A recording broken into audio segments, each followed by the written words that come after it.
प्रतियोगी विद्यार्थियों, एक बार फिर से आपका स्वागत है आपके अपने YouTube चैनल प्रारंभ क्लासेज पे। कैसे हैं आप लोग? उम्मीद करता हूं कि अच्छे होंगे और तैयारी भी अच्छी चल रही होगी।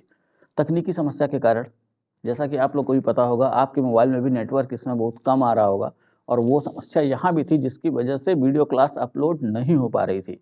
लेकिन अब उस समस्या की वैकल्पिक व्यवस्था कर ली गई है। अभी यहाँ समस्या का निस्तारण नहीं हुआ है, बस वैकल्पिक व्यवस्था की गई है, ठीक है। लेकिन आप लोग घबराइए नहीं, अब आपको वीडियो क्लास मिलती रहेगी। हाँ, शुरुआत करते हैं करंट के टॉपिक से। संविधान जितना पढ़ा दिया है, यानी अनुच्छेद 78 तक, उतना तैयार करिए। हाँ, कुछ समय बाद एक हफ्ते बाद लगभग फिर से संविधान के क्लास पे आएंगे। उसके बीच में भूगोल देखेंगे और 2-3 दिन इधर हम देखेंगे करंट पे। करंट इसलिए कि फरवरी माह में कई परीक्षाएं होनी है, जैसे कि एसएससी जीडी की परीक्षा शुरू होगी और वहीं उत्तर प्रदेश लोक सेवा आयोग आरओ और एआरओ की परीक्षा लेगा। और ठीक मार्च में, ठीक है, 17 मार्च को उत्तर प्रदेश लोक सेवा आयोग टीसीएस की परीक्षा लेगा। तो इन सारी परीक्षाओं को ध्यान में रखते हुए करंट का रोल जहां काफ़ी बढ़ जाता है, तो इस संदर्भ में ये ध्यान रखना है कि इधर लगातार आपको करंट की क्लास दी जाएगी, ठीक है। तो 2023 के महत्वपूर्ण करंट टॉपिक से ही मैं करंट बनाऊंगा, जो लगेगा ये परीक्षा में पूछा जा सकता है। जैसा कि आपको याद ही होगा कि पेट के एग्जाम में कई करंट आपकी इन्हीं वीडियो क्लास से जो है आए थे, सीधे सीधे या कुछ घुमा करके इन्हीं वीडियो क्लास से जो है पूछे गए थे। तो इस संदर्भ में ध्यान रखिएगा कि थोड़ा गहराई से पढ़ने की जरूरत होती है करंट को। सतही या एक लाइन में पढ़ के अगर हम जाते हैं तो वहाँ से क्वेश्चन आने की संभावना थोड़ा कम हो जाती है। तो जो करंट पढ़िए उसको थोड़ा सा पूरा और आवश्यकता अनुसार अपने नोट्स भी बनाते चलिए। तो चलिए लेट नहीं करते हैं और शुरू करते हैं आज की वीडियो। आज की वीडियो यानी कि फरवरी माह यानी 2024 के एग्ज़ाम को ध्यान में रखते हुए ये पहली करंट की वीडियो आपको मैं दे रहा हूँ। उम्मीद करूँगा कि वीडियो को आप पूरा देखेंगे और यथासंभव अपनी नोट्स भी बना लेंगे। तो चलिए शुरू करते हैं आज की क्लास। और आज का जो पहला करंट है वो है एकात्मता की मूर्ति। जब भी कोई ऐसी मूर्ति स्थापित होगी तो 2-3 चीज़ें वहाँ पे ध्यान रखिएगा कि पहला कि वो मूर्ति किसकी है, यानी किसको समर्पित की गई है। दूसरे, वो मूर्ति कहाँ स्थापित की गई है। अगर कोई प्रसिद्ध आचार्य हैं, साधु हैं, संत हैं, तो उनका मत कौन सा रहा, वो ध्यान में रखना है, ठीक है। तो उन्हीं चीज़ों पे मैं यहाँ फोकस कर रहा हूँ। तो एकात्मता की मूर्ति किसको समर्पित है, यानी ये मूर्ति किसकी बनाई गई है। तो ये मूर्ति बनाई गई है आदि शंकराचार्य जी की, ठीक है। और आदि शंकराचार्य हैं कौन? तो 8वीं शताब्दी के वैदिक विद्वान। वैदिक विद्वान मैं इसलिए कह रहा हूँ कि इनको सीधे सीधे संत कहना, इनकी जो क्षमता है उनका आकलन कम होगा। संत भी थे, वैदिक विद्वान भी थे, ठीक है। तो वैदिक विद्वान इनके लिए सही शब्द प्रतीत होता है। अब इनकी मूर्ति कहाँ स्थापित की गई है, या स्थापित स्थल अगर हम देखें तो मंधाता पर्वत, ठीक है। अब ये मंधाता पर्वत कहाँ पे है, ठीक। तो एक जगह है आपको ध्यान में रखनी है, मंधाता पर्वत। और हाँ, यहाँ लिख देता हूँ, ये है ओंकारेश्वर। ज्योतिर्लिंगों में से एक, 12 ज्योतिर्लिंग हैं, उनमें से एक ज्योतिर्लिंग ओंकारेश्वर में भी स्थित है। ओंकारेश्वर पुनासा तहसील, खंडवा जिला, मध्य प्रदेश। यानी कि अगर सीधा सीधा क्वेश्चन वो पूछे कि एकात्मता की मूर्ति कहाँ स्थापित की गई, अगर राज्य दिया है तो मध्य प्रदेश, अगर जिले वाइज बांट दिया या मध्य प्रदेश के 4 जिले उसने ऑप्शन में दे दिए हैं, तो अपना आंसर हो जाएगा खंडवा जिला। पुनासा तहसील आपकी जानकारी के लिए। अगर पर्वत पूछा तो मंधाता पर्वत। अगर इतने में से नहीं पूछेगा तो इस पे ध्यान रखिएगा, जगह के नाम के स्थान पर ऑप्शन में ओंकारेश्वर, इस तरह करके ओंकारेश्वर, उज्जैन, इस तरह करके 4 ऑप्शन वो आपके सामने रख सकते हैं, ठीक है। तो ओंकारेश्वर के मंधाता पर्वत के पास इस मूर्ति को स्थापित किया गया है। नाम दिया गया है एकात्मता की मूर्ति। ये मूर्ति समर्पित है आदि शंकराचार्य को, ठीक है। ऊंचाई कितनी है इस मूर्ति की? ऊंचाई है 108 फीट। निर्मित किसकी है ये मूर्ति, किस धातु से बनाई गई है? तो मिश्र धातु का इस्तेमाल किया गया है, जिसमें 88% तांबा है, 8% टिन है और 4% सीसा। तो यानी अगर दूसरे शब्दों में देखें तो सबसे अधिक तांबा का प्रयोग किया गया है, तो इसे हम तांबे की मूर्ति भी कह सकते हैं, ठीक है। मूर्तिकार कौन रहे, इस मूर्ति को बनाया किसने? तो मूर्तिकार हैं भगवान रामपुरे, महाराष्ट्र राज्य से इनका संबंध है, यानी महाराष्ट्र राज्य के हैं। इन्होंने इस मूर्ति का निर्माण किया है, ठीक। जैसा कि मैंने शुरुआत में बताया था कि वैदिक आचार्य हैं, वैदिक विद्वान हैं, साधु हैं, तो इन्होंने कोई न कोई अपना मत दिया होगा। तो इनका जो मत है या शंकराचार्य का जो दर्शन है वो कहलाता है अद्वैतवाद, ठीक है। इसको ध्यान में रख लीजिएगा, ये सबसे अधिक संभावित क्वेश्चन में आएगा कि शंकराचार्य के दर्शन को क्या कहते हैं। अगर जीएस में ये क्वेश्चन आया तो सब्जेक्ट से भी होगा, यानी कि हिस्ट्री से भी ये क्वेश्चन बन सकता है और करंट के साथ जोड़ के भी इसको देखा जा सकता है। ठीक है, शंकराचार्य का जन्म हुआ था कालड़ी ग्राम केरल में, पिता शिवगुरु और माता आर्यम्बा। ऐसा माना जाता है कि 8 वर्ष की अवस्था में ही इन्होंने गृह त्याग कर दिया, यानी इनके मन में साधु संत वाली भावना जगी और इन्होंने जो है गृह त्याग कर दिया। गृह त्याग करने के बाद नर्मदा नदी के किनारे, यहाँ पे एक चीज़ और ध्यान रखिएगा, ओंकारेश्वर नर्मदा नदी के किनारे स्थित है। ठीक है, तो नर्मदा नदी के किनारे ये पहुँचे और वहीं पे इन्होंने अपना ध्यान लगाना शुरू किया। ठीक है, उसके बाद आगे चल के इनको वैदिक धर्म उद्धारक कहा जाता है। वो इसलिए कि इन्होंने 8वीं शताब्दी में ये देखा कि बौद्ध धर्म और जैन धर्म काफ़ी प्रगति पे हैं, लेकिन वैदिक धर्म अवनति पर है, यानी वैदिक धर्म का विकास नहीं हो रहा है। तो इस संदर्भ में इन्होंने जो है वैदिक धर्म की उन्नति के लिए पूरा भारत भ्रमण किया, जिसको नाम दिया गया दिग्विजय यात्रा। दिग्विजय यात्रा के तहत इन्होंने जो भी ऐसे मंदिर थे जिनमें मूर्तियां नहीं थी, जो खंडित थे, उनका इन्होंने निर्माण कराया, उनमें मूर्तियां स्थापित कराई सबके सहयोग से। और साथ ही साथ इनके नाम के साथ एक चीज़ और ध्यान रखिएगा, इनकी मृत्यु जो 32 वर्ष की अवस्था में केदारनाथ यात्रा के दौरान, या ऐसा कहा जाता है कि केदारनाथ यात्रा के दौरान इन्होंने अपने प्राण त्यागे थे। तो केदारनाथ मंदिर का पुनरुद्धार भी शंकराचार्य ने ही करवाया था। वैदिक धर्म के उत्थान के लिए पूरे देश में 4 जगहों पे इन्होंने 4 मठों की स्थापना की थी। कर्नाटक मैसूर के निकट श्रृंगेरी मठ, गुजरात द्वारका मठ, उड़ीसा में पुरी मठ और वैसे ही बद्रीनाथ में इन्होंने एक मठ की स्थापना की थी। ठीक है, और इन 4 मठों को अगर देखा जाए भारत के नक्शे पर तो चारों कोनों पे ये हमको दिखाई देते हैं। ठीक, तो इस संदर्भ में इस चीज़ को काफ़ी ध्यान से अपने करंट की कॉपी में लिखिएगा कि एकात्मता की मूर्ति समर्पित है आदि शंकराचार्य को। शंकराचार्य 8वीं शताब्दी के वैदिक विद्वान थे। ठीक, इनका मत है अद्वैतवाद और इनकी मूर्ति कहाँ स्थापित की गई है? ओंकारेश्वर में, नर्मदा नदी के तट पर, मंधाता पर्वत, पुनाशा तहसील, खांडवा जिला, मध्य प्रदेश। ठीक है, इतनी चीज़ें ध्यान में रखनी है। अगले करंट पे आए, अगला करंट है राष्ट्रीय हल्दी बोर्ड का गठन। ठीक है, तो ये ध्यान रखिए 4 अक्टूबर 2023 को भारत सरकार ने राष्ट्रीय हल्दी बोर्ड के गठन की अधिसूचना जारी कर दी है। अब ये राष्ट्रीय हल्दी बोर्ड करेगा क्या?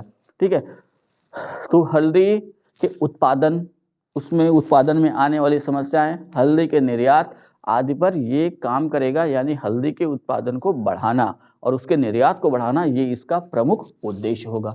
2 चीज़ें यहाँ से कनेक्ट होंगी जिस पे ध्यान बनाकर रखना होगा, यहीं से करंट के क्वेश्चन बनेंगे।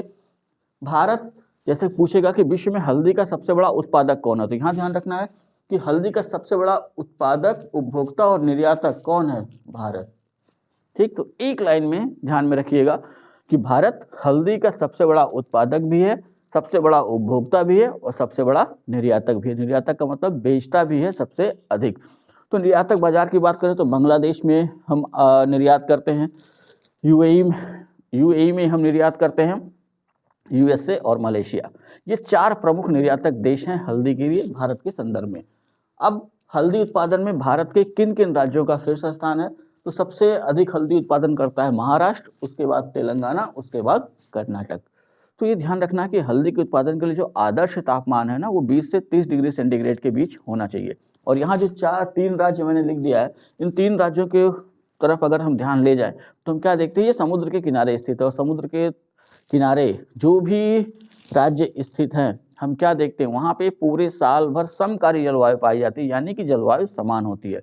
हल्दी 12 महीने, या ये कह सकते हैं हर सदाबहार कहा जा सकता है इसको, सदाबहार पौधा है और औषधि गुणों से भरपूर है, एंटीबैक्टीरियल है, एंटीऑक्सीडेंट है, एंटीऑक्सीडेंट्स से भरपूर है।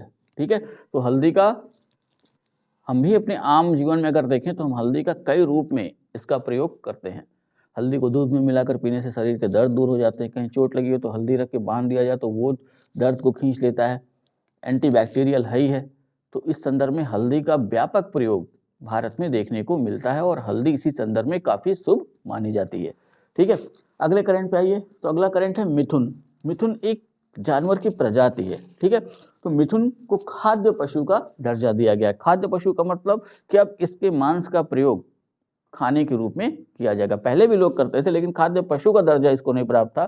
खाद्य पशु का दर्जा दे दिए जाने से इसके विकास और कह सकते हैं कि अधिक से अधिक मिथुन राशियों के पालने पर ध्यान दिया जाएगा, क्योंकि अब इसके मांस का प्रयोग खाद्य पदार्थ के रूप में अधिसूचित कर दिया गया, या कह सकते हैं कि खाद्य पदार्थ के रूप में इसे मान्यता दे दी गई। ठीक, तो 1 सितंबर 2023 को भारतीय खाद्य संरक्षण और मानक प्राधिकरण ने मिथुन को खाद्य पशु के रूप में मान्यता प्रदान की। ठीक है, कि इसका मांस, वैसे तो लगभग कुछ जानवरों को छोड़ दिया जाए जो संकटग्रस्त है, तो अमूमन भारत में हम क्या देखते हैं, हर तरह के मांस की बिक्री होती है। हर तरह का मतलब ज़्यादा दूर तक मत जाइएगा, जैसे मुर्गा हो गया, बकरा हो गया, और कुछ जगहों पर भेड़, राजस्थान में ऊँट, तो इस तरह के मांस की बिक्री होते रहती है अलग अलग जगहों पर।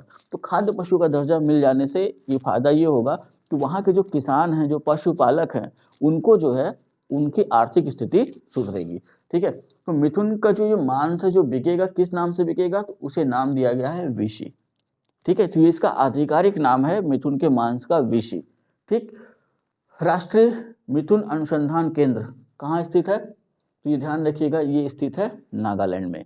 और 1 सितंबर 2023 को मिथुन को खाद्य पशु का दर्जा दिया गया, तो इसी संदर्भ में सरकार ने 1 सितंबर को राष्ट्रीय मिथुन दिवस घोषित किया है। इस पर भी ध्यान रखिएगा, नया दिवस घोषित किया गया है। तो राष्ट्रीय मिथुन दिवस कब मनाया जाएगा, तो अपना क्या आंसर हो जाएगा, 1 सितंबर को। अब मिथुन के बारे में थोड़ी जानकारी ले लेते हैं कि मिथुन कैसा पशु है। इसके बारे में हम ध्यान दें तो बोविडे परिवार का सदस्य है, जो मवेशियों और भैंसों का दूरस्थ संबंधी है।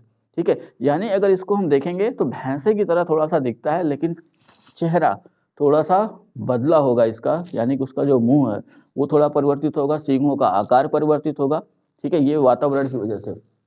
लेकिन मवेशी और भैंसों का सबसे दूरस्थ संबंधी ये माना जाता है, यानी उन्हीं के समान।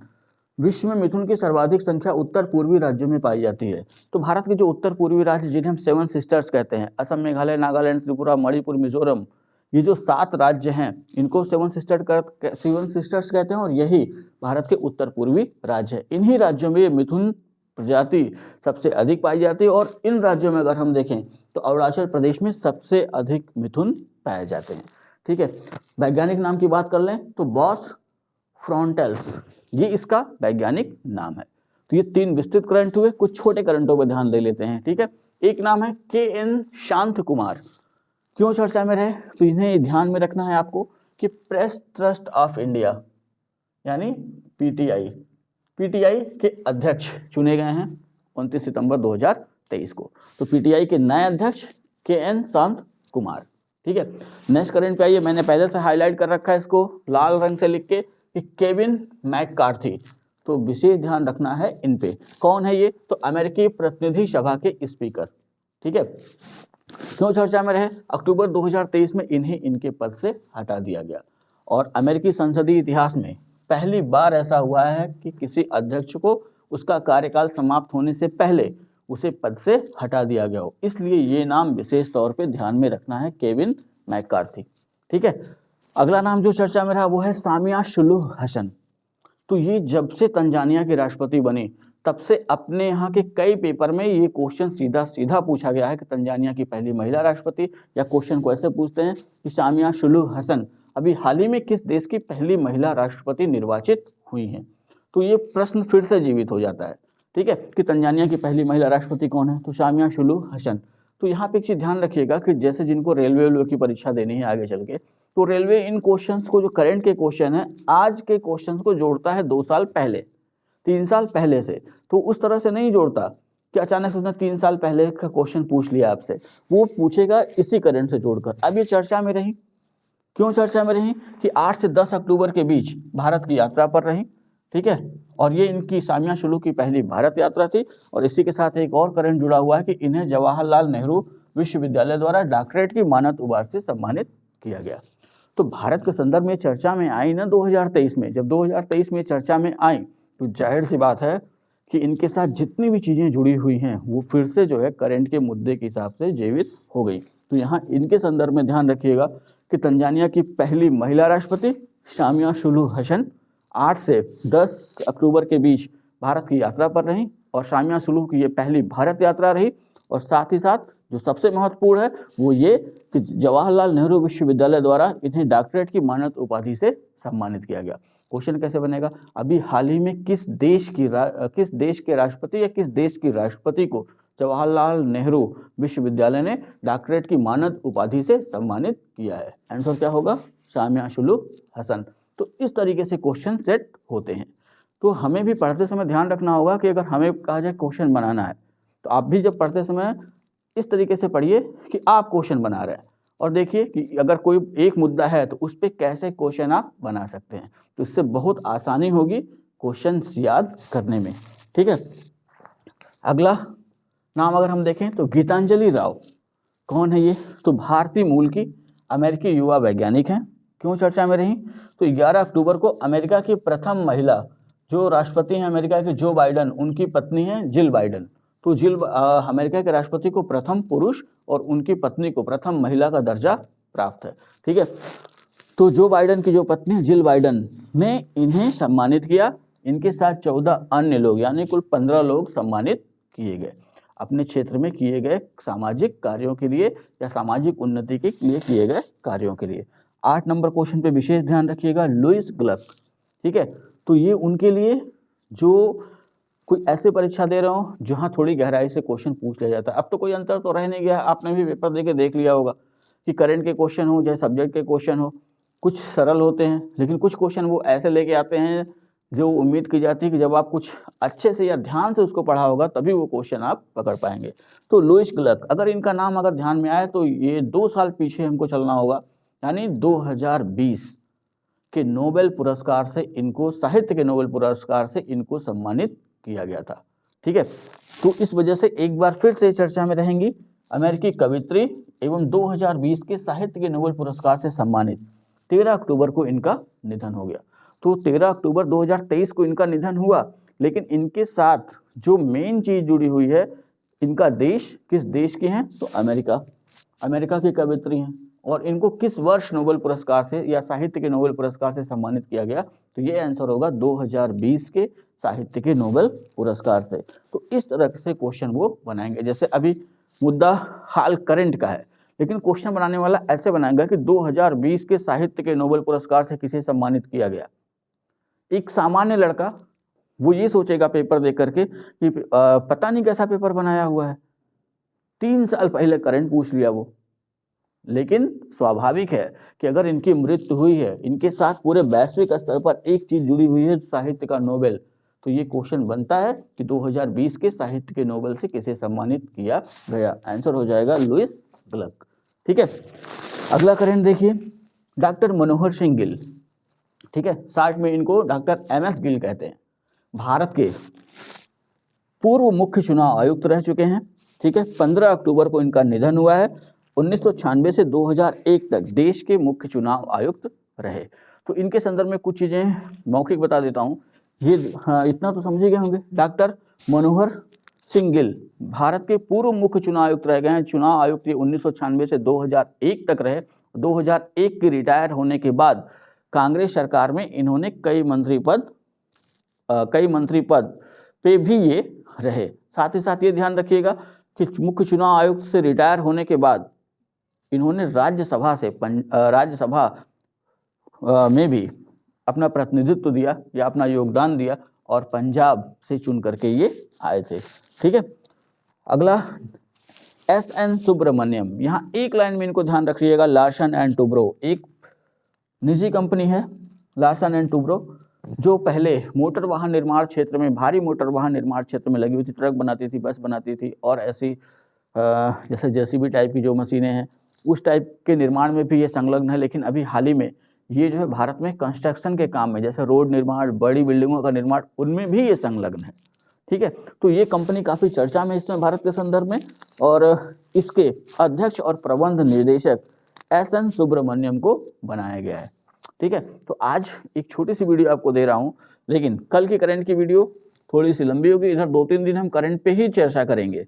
ठीक है, जिससे कि आप उसको दोहराते रहें, आने वाले एग्जामों में कोई समस्या ना हो। ठीक, तो जैसा कि मैं बार बार कह रहा हूँ कि थोड़ा मेरी क्लास थोड़ी सी लेंदी हो जाती है। लेंदी का मतलब थोड़ा आपको लगेगा कि कुछ ज़्यादा ही हो गया है, लेकिन अगर पेपर उठा के देखे जाएँ, जैसे पेपर आजकल बन रहे हैं, तो अधिकतर चीज़ें यहीं से आपको मिल जाती हैं। सारी तो मैं नहीं कह सकता, लेकिन 85 से 90% क्वेश्चन आपको मेरे सब्जेक्ट से और जो करंट की क्लास है वहीं से मिल जाएंगे, अगर वीडियो को पूरा देखा है, ध्यान से अगर उसको समझा है तो। ठीक है, तो इतना तैयार करिए। वीडियो अगर अच्छी लगी हो तो लाइक करिएगा, कमेंट करिएगा, वीडियो को शेयर भी करिएगा। चैनल को जिन्होंने अभी तक सब्सक्राइब नहीं किया है वो चैनल को सब्सक्राइब भी कर लें, साथ ही साथ अन्य सहपाठियों को भी अपने इस चैनल से जोड़ने का प्रयास करें। इतना तैयार करिए, मिलते हैं नेक्स्ट वीडियो में, तब तक के लिए जय हिंद।